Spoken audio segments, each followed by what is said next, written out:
Esta asamblea responsablemente ha generado su principal función dentro de su marco, generar estabilidad. Lo que tenemos al momento es el pedido del juicio político planteado por la asambleísta Lira Villalba, donde se incluyen en primer lugar a los interpelados, que son 5. En primer lugar hay que dejar claro, y quisiera que quede claro al país, que aquí en el proceso de información de datos que se violentaron hace aproximadamente un mes, no hubo un hackeo al sistema de gobierno, no hubo absolutamente una vulneración a la estructura del Estado en sí, del tema informático, tampoco hubo una filtración de información. Televisión Legislativa presenta TVL Noticias Dominical con Tatiana Sonel-Hosmer. ¿Qué tal, amigos? Bienvenidos a la emisión dominical de TVL Noticias. Como siempre, un gusto compartir con ustedes el resumen de la información de esta semana. Les recuerdo, como cada domingo, que nos puede seguir a través del canal 42 en Quito, por nuestro sitio web tvl.asambleanacional.gov.es y escucharnos en la radio de la Asamblea Nacional en todo el Ecuador. De inmediato iniciamos con las noticias. Asamblea en pleno.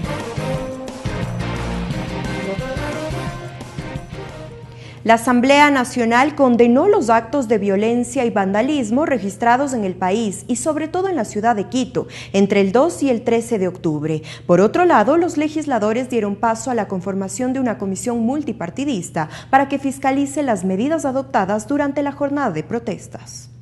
Con 107 votos afirmativos y 3 abstenciones, el Pleno de la Asamblea Nacional aprobó una resolución de 9 artículos en donde condena los actos de violencia y vandálicos, provengan de donde provengan, registrados entre el 2 y el 13 de octubre a escala nacional y sobre todo en la ciudad de Quito. Además, el legislativo reafirmó la institucionalidad y el régimen democrático y constitucional del Estado. Así lo indicó el proponente del documento, Fernando Burbano. Condenar los actos de vandalismo y de desestabilización del orden democrático. Durante el debate, el presidente de la Asamblea Nacional, César Litardo, respondió a las críticas sobre un supuesto silencio del legislativo durante las jornadas de protesta. Esta asamblea responsablemente ha generado su principal función dentro de su marco, generar estabilidad. No son los coordinadores de bancada que pueden hablar por los asambleístas. Los asambleístas tenemos voz propia y presencia propia. Las puertas de mi despacho, mi teléfono celular, siempre están a disposición de todos ustedes. Y escucho y respeto todos los criterios que ustedes generen en ese proceso. Los golpistas no hacen una rueda de prensa a plena luz del día, pidiéndole y diciéndole al pueblo ecuatoriano que esta asamblea tiene que responder a la grave conmoción social que vivíamos. Cambiar un presidente no iba a resolver los problemas económicos del país. Cambiar un presidente no iba a generar ningún tipo de beneficio para el país. Al contrario, iba a ser perjudicial para el país. Pero el documento aprobado por la Asamblea Nacional también expresa la solidaridad con todas las familias de los ciudadanos fallecidos, heridos o afectados a escala nacional dentro de las movilizaciones de protesta. Javier Cadena y Mercedes Serrano reconocieron que el anuncio de nuevas medidas económicas desembocó en el reclamo generalizado. Y el mensaje que se ha dado en los últimos días el país es un cambio de rumbo. De que más allá de que ya estaba emitido el decreto, se debería de revisar nuevamente, porque este carecía de medidas compensatorias. Por otro lado, el Pleno de la Asamblea Nacional aprobó la conformación de una comisión multipartidista que fiscalice las medidas adoptadas durante las jornadas de protesta. No se descarta convocar a los ministros de Defensa y de Gobierno. La integración de dicha mesa multipartidista está en suspenso. Ricardo Bravo, TVL Noticias. Con 113 votos, el Pleno del Parlamento aprobó un proyecto de reforma a un artículo de la Ley de Energía Eléctrica que posibilita que los sectores rurales y urbanos no tengan que pagar por el servicio de energía eléctrica de escenarios deportivos de uso público. A continuación les presentamos un resumen de esta jornada. La sesión 624 del Pleno del Parlamento trató dos temas tramitados al interior de la Comisión de Desarrollo Económico. El primero, una solicitud para que el informe para segundo debate de la Ley de Turismo sea devuelto a la Comisión y así actualizar la norma, pues la última revisión se la hizo en 2013. ¿Qué tenemos para ofrecer este momento y qué debemos fortalecer con una nueva Ley de Turismo? Existe alrededor de 80.762 habitaciones disponibles en la planta de alojamiento. Y un tema importante para la realidad que vive actualmente el país. La actividad turística genera 134.774 empleos directos. Los legisladores apoyaron esta propuesta, pues la Asamblea Nacional debe contar con una ley que responda a las necesidades actuales. Vilma Andrade dijo que hay que involucrar al sector artesanal. Se tiene que articular el tema también de los artesanos, porque ellos pasan a ser parte también para reflejar lo que hacen nuestros artesanos. De su lado, Guillermo Celi reveló que en América Latina, Ecuador es el país con más impuestos en los pasajes aéreos. Es así complejo promover el turismo local. El 33%. Adicionalmente, les quiero dar otro dato, colegas legisladores y ecuatorianos. En América Latina hemos hecho un análisis, aproximadamente el Ecuador en sus pasajes aéreos tiene entre vuelos domésticos e internacionales 8 impuestos y tasas. Mientras que el asambleísta René Yandún dijo que es fundamental el desarrollo de turismo en la frontera. Con el propósito de mantener la paz, con el propósito de mantener la comercialización, el transporte. Con 100 votos afirmativos, el Pleno aprobó remitir nuevamente este proyecto de ley a la Comisión. Además, aprobaron la reforma al artículo 3, numeral 2 de la Ley del Servicio Público de Energía Eléctrica. Su proponente explica la propuesta. Llegaba la noche, querían utilizar una cancha cubierta y se encontraban de que no tenía energía eléctrica y esto a su vez hacía que los jóvenes pudieran irse por otros vicios como el alcoholismo, la drogadicción o a su vez que pudieran retrasar la planificación de las actividades. Los legisladores que aportaron con sus criterios estuvieron de acuerdo en que contribuirá al deporte, a la seguridad, a la unión de ciudadanos, al desarrollo de las comunidades, a la salud y al desarrollo de capacitaciones. Tatiana Sonnenholzner, TVL Noticias. Sumario legislativo. Una vez que la Corte Constitucional emitió un dictamen favorable para que la Asamblea Nacional tramite una enmienda a la Carta Magna sobre las atribuciones del Consejo de Participación Ciudadana, el titular del Legislativo anunció que la próxima semana el Consejo de Administración Legislativa analizará el fallo para así avanzar con el trámite legal. El dictamen fue favorable de la Corte Constitucional para tramitar vía enmienda a la Carta Magna las atribuciones del Consejo de Participación Ciudadana y Control Social en lo que respecta a la designación de autoridades de control y que regrese al Poder Legislativo.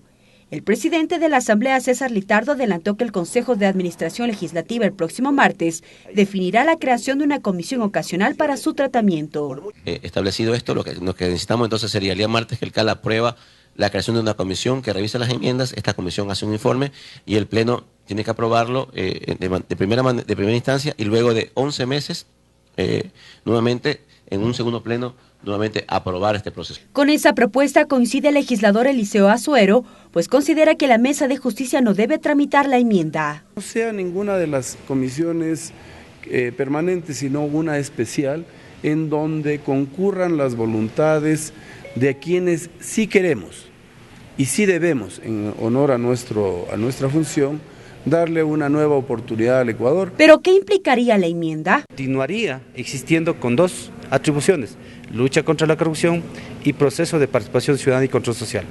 En cambio, el tema del nombramiento de las autoridades pasaría a la Asamblea Nacional, para lo cual tendríamos que nosotros aprobar el texto correspondiente en primero y segundo debate. Frente a ello, el asambleísta Patricio Donoso Sostiene que la enmienda es la alternativa más viable, pues el Consejo de Participación Ciudadana no cumplió jamás con su fin. Estoy muy atento a lo que está haciendo un grupo ciudadano en cuanto a la recolección de firmas, que será mucho más rápido, porque tomará posiblemente 5 o 6 meses y además implicaría la eliminación de un consejo que nunca debió haber existido. El proyecto deberá ser tramitado en 2 debates. El segundo debate se realizará de modo impostergable en los 30 días siguientes al año de realizado el primero.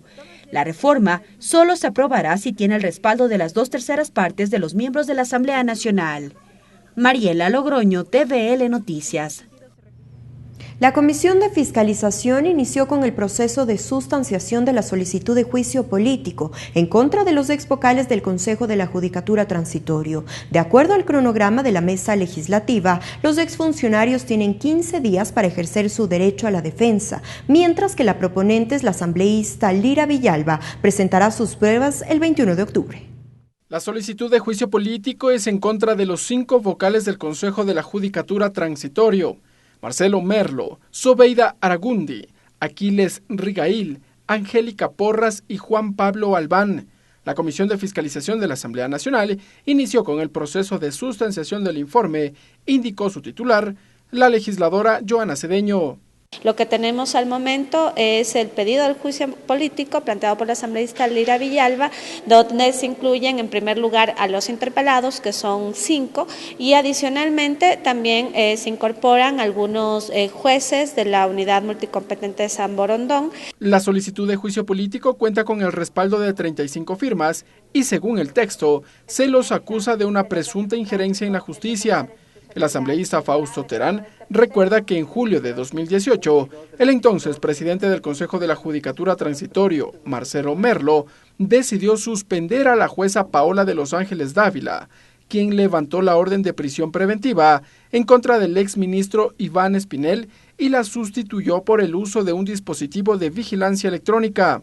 Y eso es muy grave, o sea, no podemos permitir de que la justicia esté en ese sentido, en que te pido algo para ubicarte, para ponerte a las personas. Yo creo que en la parte judicial tiene que estar todas las personas probas en el sentido de académico, en el sentido ético, para que puedan ejercer esa responsabilidad. Visión distinta a la que maneja el asambleísta Eliseo Azuero, quien dijo que no apoyará un probable juicio político en contra de los exvocales del Consejo de la Judicatura Transitorio. Al menos yo, y voy a hacer lo que debo hacer en la comisión.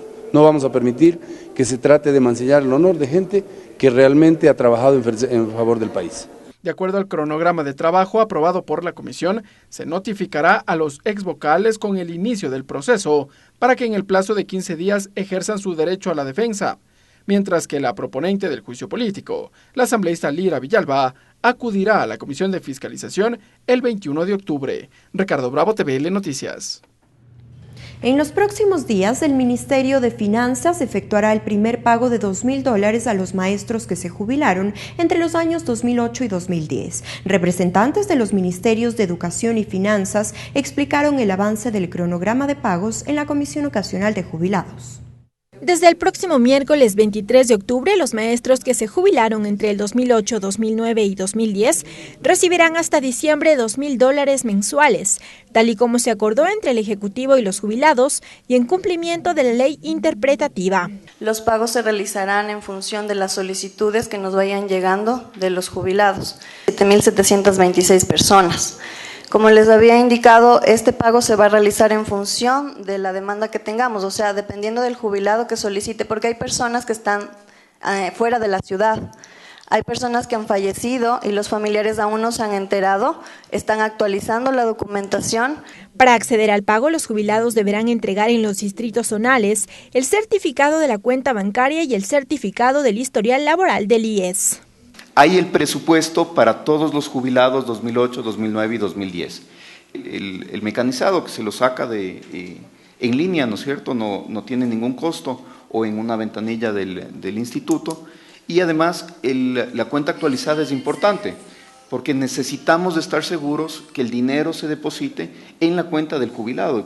Los maestros recibieron con beneplácito la noticia.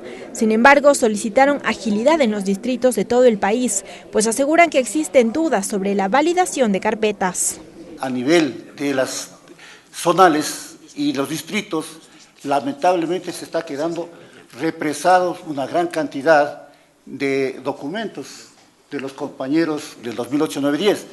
Tal es el caso de que, por ejemplo, en la provincia de Guayas, pues no dan paso a los trámites. ¿Quiénes? Los directores distritales. El representante del Ministerio de Finanzas explicó también sobre los avances del pago en efectivo a las personas mayores de 70 años, con enfermedades catastróficas y con discapacidad, a los cuales dijo desde mayo de 2017 se han pagado $900 millones, correspondientes al 78%. Asimismo expuso sobre el pago en bonos del Estado. Hasta el momento se han realizado 2.080 operaciones por un monto de $98.65 millones. Tenemos más de 4.000 jubilados que ya lo han recibido y la mitad de esos jubilados lo ha puesto en venta y ha comprado una buena parte del BIES. Se informó además que está en proceso el conseguir $10 millones para pagar a jubilados de otros grupos y otras entidades. Además, Finanzas asegura que se tienen identificadas fuentes de financiamiento para el presupuesto general del Estado del 2020, referente a pago de jubilados. La próxima sesión, la Comisión Ocasional recibirá los criterios de representantes de jubilados y evaluará el primer pago de octubre. Lorena Espinosa, TVL Noticias. Es momento de una pausa, pero enseguida volvemos con más información. Regresamos con TVL Noticias Dominical luego de la siguiente pausa promocional.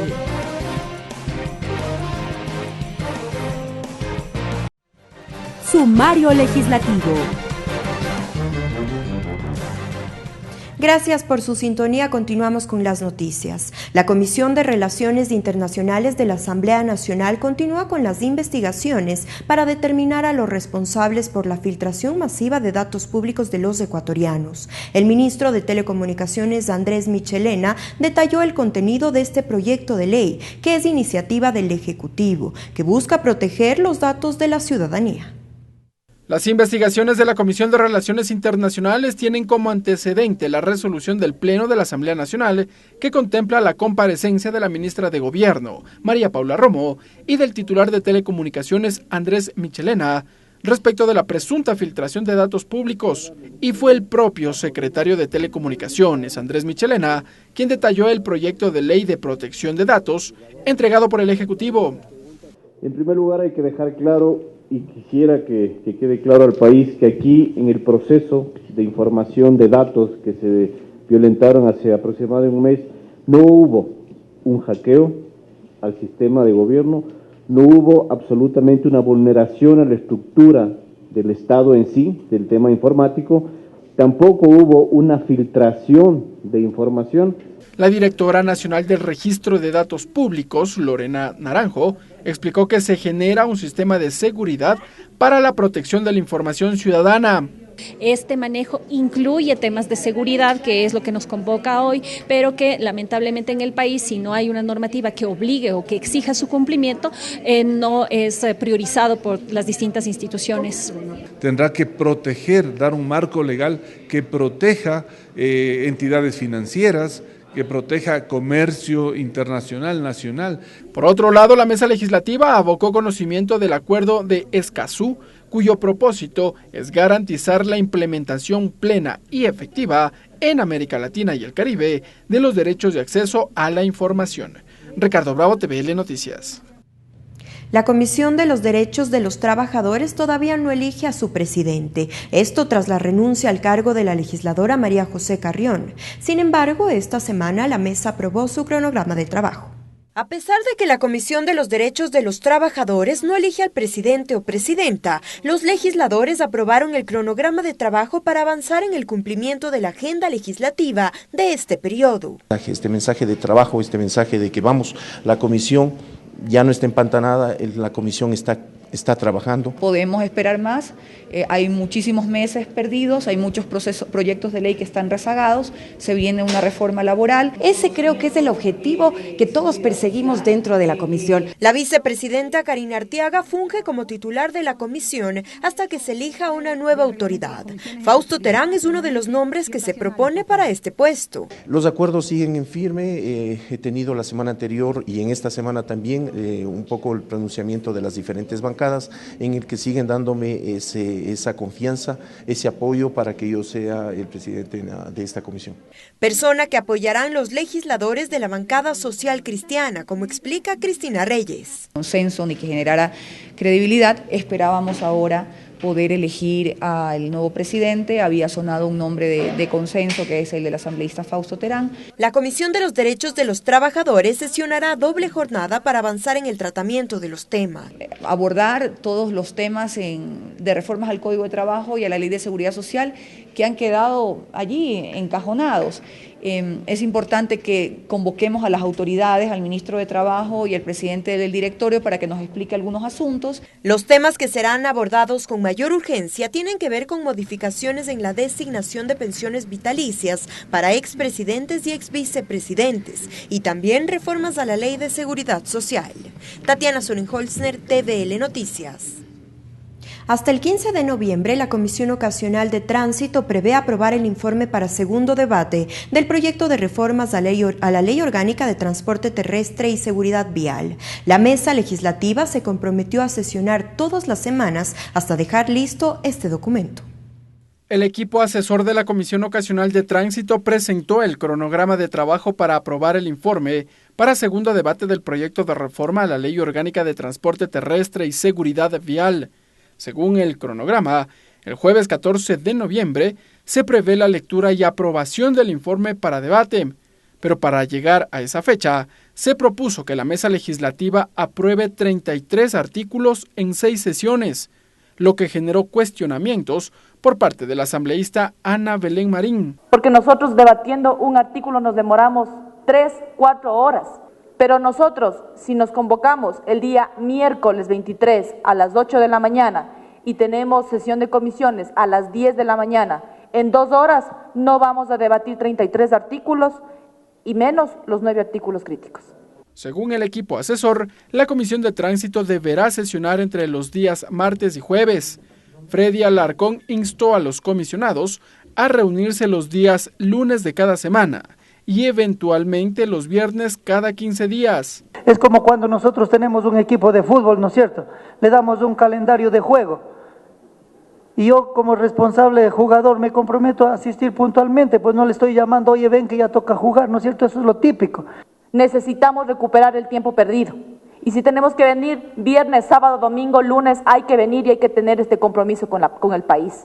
Hasta el momento, la Comisión Ocasional dio trámite a 11 proyectos de reforma legal, quedando pendiente por trabajar 6 y otras iniciativas que aún se encuentran en el Consejo de Administración Legislativa, por lo que se decidió que las propuestas de reforma que ingresen hasta el 21 de octubre serán tramitadas. Y poder sesionar de 2 a 3 veces por semana. Tras la discusión, la mesa legislativa aprobó el cronograma de trabajo, acordando que sesionarán todas las semanas hasta el 15 de noviembre.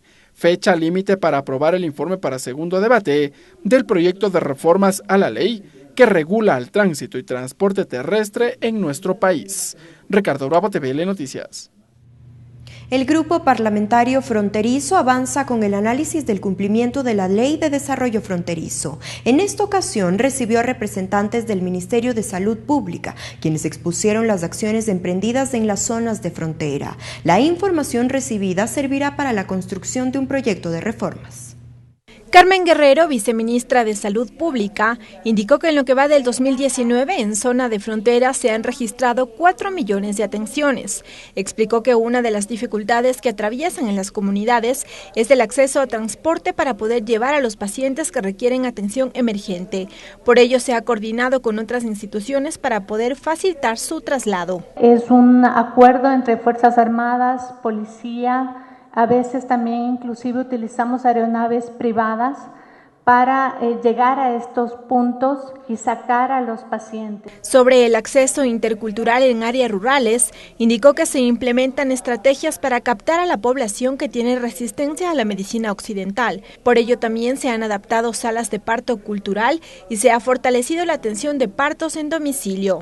Para esto hemos captado a parteras comunitarias, gente de la comunidad que atiende partos, que da controles del embarazo específicamente en las áreas de frontera. Por otra parte, la subsecretaria de Vigilancia de Salud explicó sobre el cuadro de enfermedades y epidemias que se han registrado en zonas de frontera. En 2018 hubo una alerta regional. La Organización Panamericana de la Salud alertó de la posible reintroducción de enfermedades que para el Ecuador ya han sido eliminadas, como es el sarampión y la difteria, y en este caso había un alto riesgo. La información receptada en el grupo parlamentario servirá para la construcción de un proyecto de reformas a la Ley de Desarrollo Fronterizo. Lorena Espinosa, TVL Noticias. La Comisión de Soberanía Alimentaria retomó el análisis del cuadro comparativo del proyecto de ley de pesca propuesto por el Ejecutivo y de otros 2 proyectos en esta materia. En el debate se centraron en la entidad reguladora y la pesca ilegal. Varios ejes ahora concentran el debate al interior de la Comisión de Soberanía Alimentaria, en el marco del tratamiento del proyecto de ley orgánica de pesca y acuicultura de iniciativa del Ejecutivo. Durante la comparación de la norma con otros 2 cuerpos legales, se han encontrado imprecisiones, lo explica el asambleísta Mauricio Proaño. Tanto el uno como el que mandó presidencia, tiene muchas de tienen ventajas, pero también tienen algunas incoherencias que tenemos que pulirles. Según sostiene, no hay claridad con respecto a la autoridad de control y regulación.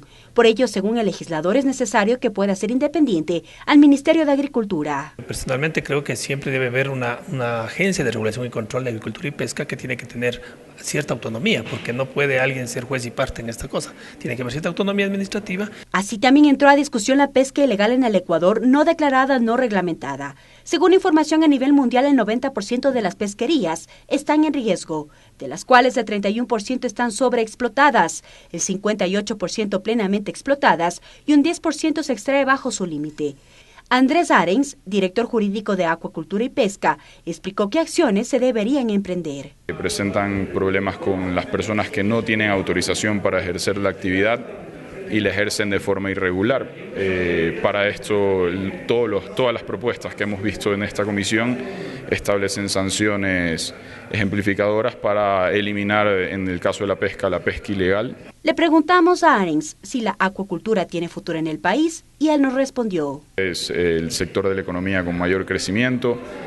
El Ecuador es pionero en el mundo, tiene su genética propia, ha desarrollado muchísima tecnología al respecto y es visto por los países de la región y del mundo como uno de los principales actores en el tema camaronero y acuícola.